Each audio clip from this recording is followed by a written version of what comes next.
Madame, Monsieur, bonjour. Merci de nous rejoindre à la une de l'actualité. Troisième jour de Eid al-Adha. Le programme de permanence des commerces largement respecté. Une continuité du service au niveau de Naftal est également observée. On en parle dans un instant.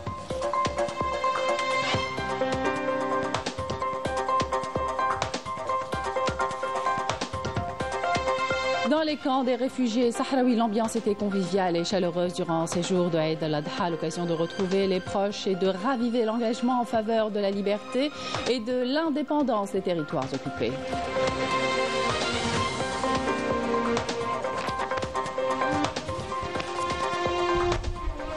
Et puis on fera le point sur la situation à Gaza où les habitants durent la faim, le deuil et l'exil en ces jours supposés être de faits durant lesquels l'entité sioniste poursuit son agression barbare.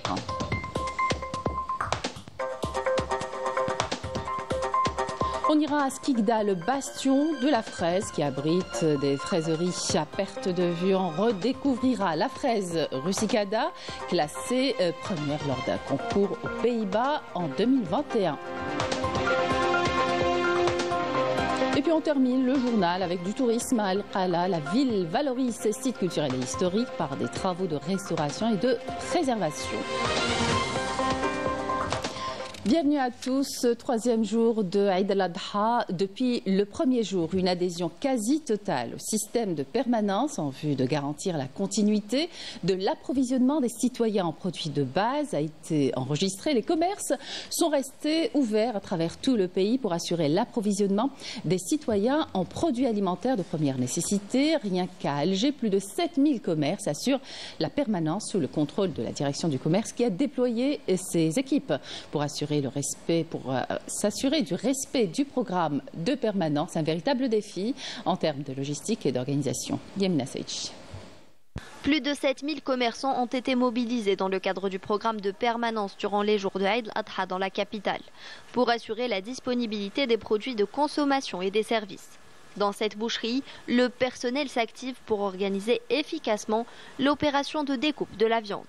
Nous restons ouverts de 5 h jusqu'à 1 h du matin afin de permettre aux citoyens de procéder à la découpe de viande de leurs moutons.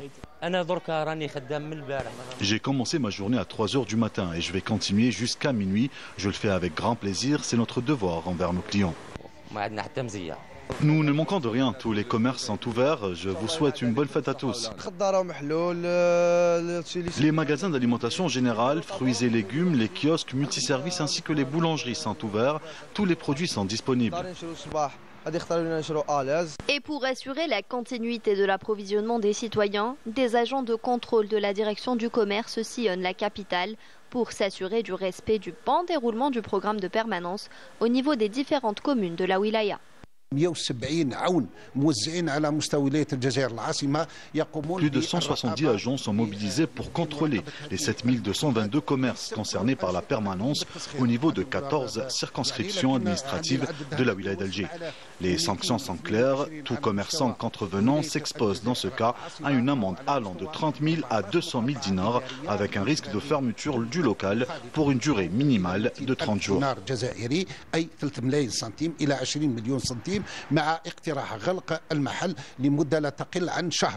Pour leur part, les citoyens ont salué le système de permanence mis en place durant les jours de fête, affirmant qu'il garantissait la disponibilité des différents produits et services nécessaires pour un approvisionnement quotidien et en toute tranquillité. Et la continuité du service au niveau de Naftal est également observée. L'entreprise a déployé un dispositif spécial de rotation permanente pour assurer l'approvisionnement des automobilistes en carburant durant ces jours de fête où vous êtes nombreux à prendre la route afin de rejoindre vos familles pour partager la joie de la Etienne et Saïd Pelrasso. Dans les stations-service de la capitale, les équipes de Naftal sont à pied d'œuvre. Mobilisées, organisées, elles assurent la permanence, garantissant ainsi l'approvisionnement des citoyens. Je me dirige vers Msila et je suis content de les voir assurer la permanence. Je les remercie pour leur professionnalisme, respect. C'est parfait, aussitôt arrivé, aussitôt servi. La société Naftal a déployé un dispositif spécial pour l'Aïd à l'échelle nationale, des équipes en rotation, une réponse concrète à l'augmentation du trafic, notamment pour les chauffeurs de taxi qui assurent leur service en ces jours de fête. Il faut savoir qu'il y a certains qui vont rendre visite à leur famille et nous sommes ici pour assurer le service. Et pour se déplacer, il faut forcément avoir de l'essence, sinon on sera bloqué si les pompes sont fermées. La station-service fonctionne comme un jour ordinaire. Le travail se fait selon un système de rotation. Même pendant les jours de l'Aïd, tout est disponible. La Société nationale de commercialisation et de distribution de produits pétroliers a mis sur pied un programme spécial Eid al-Adha. Ainsi, l'ensemble des stations-service et points de vente ont été approvisionnés, ce qui a rassuré la clientèle, notamment en ce qui concerne la disponibilité du gaz butane, dont la demande est généralement plus élevée pendant cette fête. Et comme vous le savez, le rituel d'abattage du mouton et le nettoyage nécessitent de grandes quantités d'eau afin justement d'assurer l'approvisionnement des habitants en eau potable. Au niveau du quartier 23 à Sidi Abdallah, la ADL a déployé un plan d'urgence. Rina Louari. Pour faire face à la forte demande en eau potable durant les festivités de Eid al-Adha, l'Agence nationale pour l'amélioration et le développement du logement a déployé un plan d'urgence visant à assurer un approvisionnement en eau stable aux habitants du quartier 23 à Sidi Abdallah, qui a été relié au réservoir du Sahel d'une capacité de 65 000 m3 d'eau, garantissant ainsi une distribution continue et suffisante tout au long de cette période. La veille de l'Eid, les ouvriers sont restés mobilisés jusque tard le soir pour achever les travaux afin de garantir l'alimentation en eau aux habitants du quartier. Nous sommes à la dernière étape du raccordement en eau potable pour ce quartier. Il nous reste environ 1 heure pour finaliser les travaux, sachant que ce raccordement s'étend sur 5,6 km depuis le réservoir du Sahel jusqu'au quartier 23 à Sidi Abdallah. Afin d'améliorer le cadre de vie des habitants, l'ADL a lancé une vaste opération de nettoyage des chaussées et trottoirs ciblant plusieurs sites, notamment ceux de Bab Hassan et Sidi Abdallah. Un incident est survenu avec la bâche à eau, mais une équipe technique est rapidement intervenue et a travaillé jusqu'à minuit pour résoudre le problème. Le quartier a également été entièrement nettoyé à l'occasion pour garantir un environnement propre aux habitants.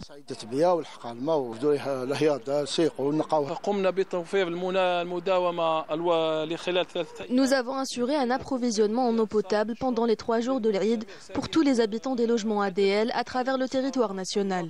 Par ailleurs, nous avons procédé également à la collecte des déchets et des peaux de moutons après les sacrifices de l'Eid al-Adha. Des initiatives qui s'inscrivent dans la continuité des efforts déployés pour améliorer le cadre de vie des citoyens et renforcer l'hygiène urbaine au sein de ces quartiers résidentiels.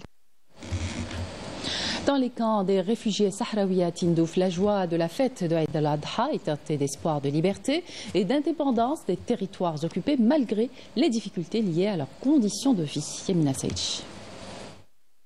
C'est dans une ambiance conviviale et chaleureuse que les Sahraouis ont célébré Eid al-Adha dans les camps de réfugiés.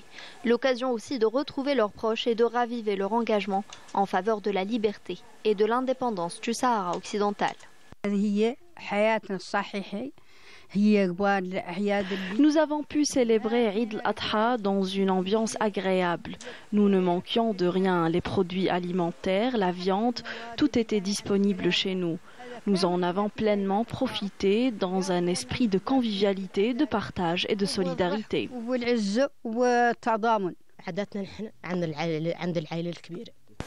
Toutes les familles se réunissent pour célébrer Eid al-Adha.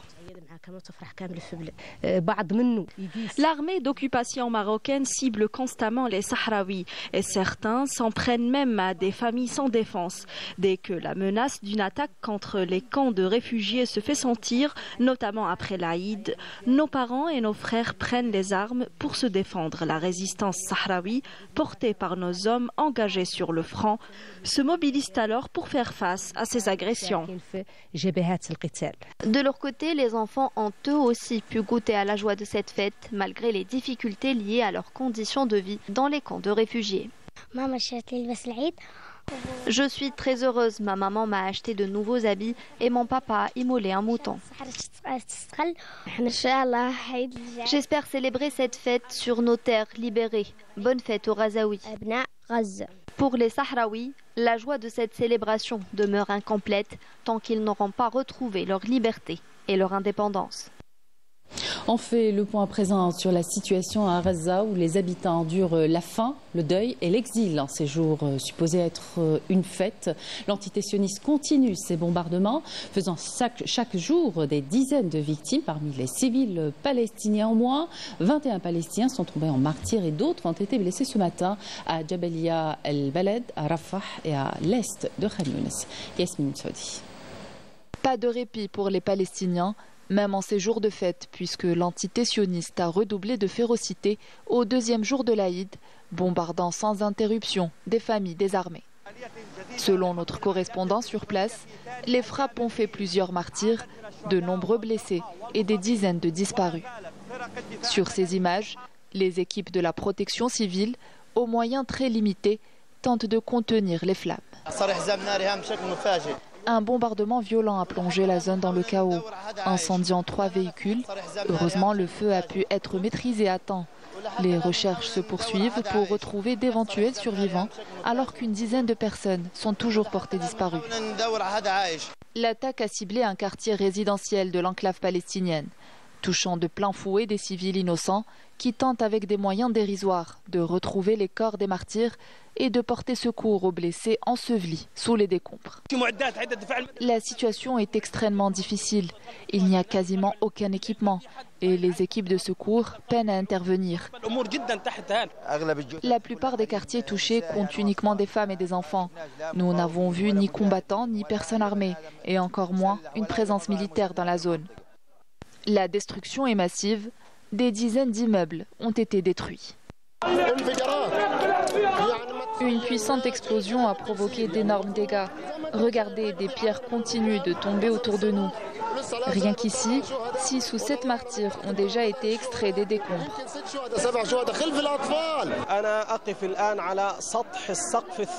Je me trouve actuellement sur le toit d'un immeuble frappé sans avertissement par l'occupation sioniste. Plus de 15 martyrs sont sous les décombres. Les secours tentent d'extraire les victimes dans des conditions extrêmement difficiles. Les Palestiniens continuent de subir le génocide perpétré depuis près de 20 mois par l'entité sioniste qui ne compte pas mettre le holà à sa folie meurtrière, fort du soutien inconditionnel de l'administration Trump et des protestations velléitaires de la communauté internationale qui assiste à l'extermination de tout un peuple sans trop s'en émouvoir. Retour en Algérie où la réputation de la fraise rusicada n'est plus à faire. Ce petit fruit rouge emblématique de la ville de Skikda a été par exemple classé premier lors d'un concours aux Pays-Bas en 2021. C'est donc tout naturellement que la ville de la fraise, comme on la surnomme, abrite des fraiseries à perte de vue avec 52 hectares en plein champ et 72 hectares sous serre. Cette culture gagne du terrain puisque ce fruit délicat au goût sucré suscite un véritable engouement, porté par un savoir-faire local et des techniques de production bien maîtrisées. Voyez ce reportage de Majda Jahmoun. Dans les plaines fertiles de Skikda, Jamel a fait le pari de la reconversion. Longtemps arboriculteur, il a décidé de se lancer dans la culture de la fraise. Il continue cependant de cultiver les arbres fruitiers en consacrant le plus gros de son exploitation de 3 hectares à ce petit fruit très sensible aux chaleurs, notamment le mkirkba, connu pour sa délicatesse. L'agriculteur a tout simplement fait le choix de cultiver la fraise en tirant profit de son expérience dans l'arboriculture. J'ai commencé l'agriculture dans les années 70 avec mon père. J'ai consacré 20 ans de ma carrière à la production des pêches et des pommes. Maintenant, la fraise est notre spécialité.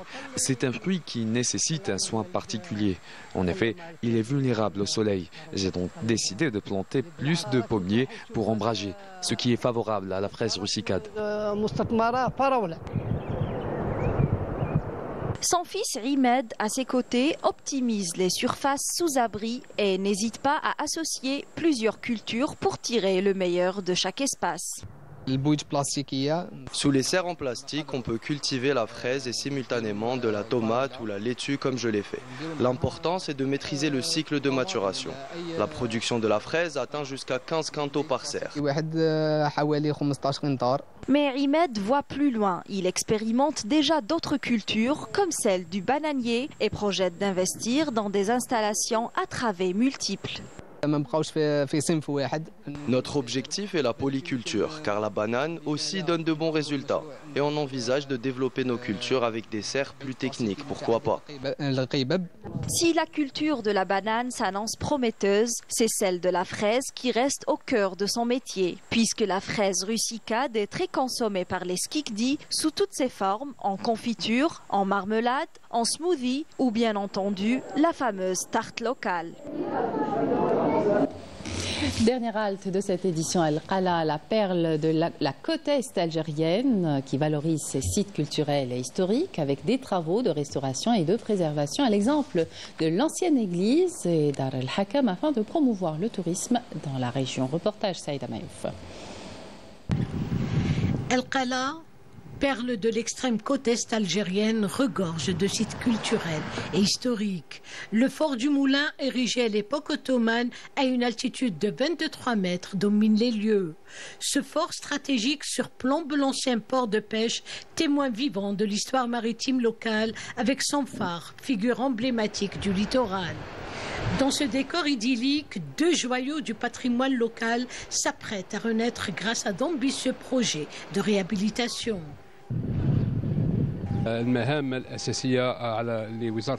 Le secteur de la culture et des arts a entamé en octobre 2024 les travaux de réhabilitation et de protection de deux constructions du patrimoine matériel de la ville d'Al-Qala. Nous avons d'ailleurs atteint plus de 50% de taux d'avancement des travaux. Il s'agit en l'occurrence de l'église, monument classé, et de Dar el-Hakam, site inscrit sur l'inventaire supplémentaire, qui seront réhabilités par une entreprise reconnue pour son expertise et sa spécialisation dans ce domaine, agréé par le ministère de la tutelle. Notre objectif à travers cette restauration est de mieux valoriser notre héritage culturel qui est d'ailleurs très riche. At-Tarf compte à ce propos 389 sites culturels répartis sur le territoire de notre wilaya. La restauration de l'ancienne église ainsi que de la maison du gouverneur Dar el-Hakam comprend la sécurisation de ces deux bâtiments et leur consolidation par le renforcement des murs de soutènement ainsi que d'autres ouvrages afin d'écarter tout risque d'effondrement. Une démarche à même de tisser les liens entre le passé à travers la mémoire collective et l'avenir. On procédera également à la mise en place d'un réseau d'éclairage intérieur et extérieur et l'installation de caméras de surveillance outre certains autres équipements. Une fois les travaux achevés, les deux sites historiques seront transformés en musées, une manière de mieux les valoriser et accroître leur attrait touristique. Une enveloppe budgétaire de 18 milliards de centimes a été allouée à la protection de ce patrimoine architectural. Je tiens à vous informer également qu'en 2023, on a connu la découverte de 69 nouveaux sites archéologiques, et ce, lors d'inventaires archéologiques et de classification, notamment grâce à une mission algéro-italienne. Le ministère de la Culture et des Arts a inscrit plusieurs autres opérations de restauration et de protection de nombreux vestiges anciens figurant dans la wilaya d'At-Tarf. Une manière de faire de cette région frontalière une destination privilégiée pour le tourisme archéologique et de découverte. Et c'est la fin de cette édition. Merci de votre attention et excellente suite des programmes sur Canal Algérie.